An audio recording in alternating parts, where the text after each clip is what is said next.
नैब बलूचिस्तान ने करप्शन के इल्ज़ाम में कार्रवाई करते हुए 2 साबका तहसीलदारों को गिरफ्तार कर लिया। तर्जुमान नैब बलूचिस्तान के मुताबिक गवादर के साबिक तहसीलदारों मोहम्मद जान और साबिक नायब तहसीलदार आगा जफ़र हुसैन और पटवारी अब्दुल हफीज़ पर इल्ज़ाम था कि उन्होंने दौरान मुलाजमत इख्तियारात का नाजायज़ इस्तेमाल करते हुए रिकॉर्ड में ट्रैपिंग करते हुए ग्वादर में करोड़ों रुपए की सरकारी अराजी मनपसंद अफराद को कौड़ियों के भाव फरोख्त की।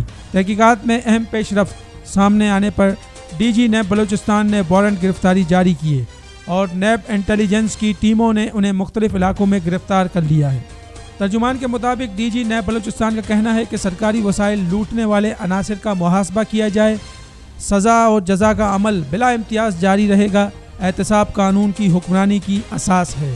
लोगों के हुकूक गज़ब करने वालों से कोई रियायत नहीं होनी चाहिए।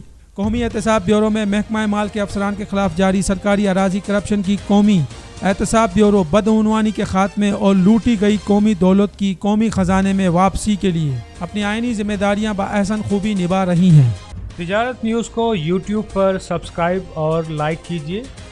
इसके साथ साथ बेल आइकन को भी लाजमी क्लिक कीजिए ताकि आप तक पहुंच सकें हमारी तमाम मुनफरिद खबरें जो आप देखना चाहते हैं।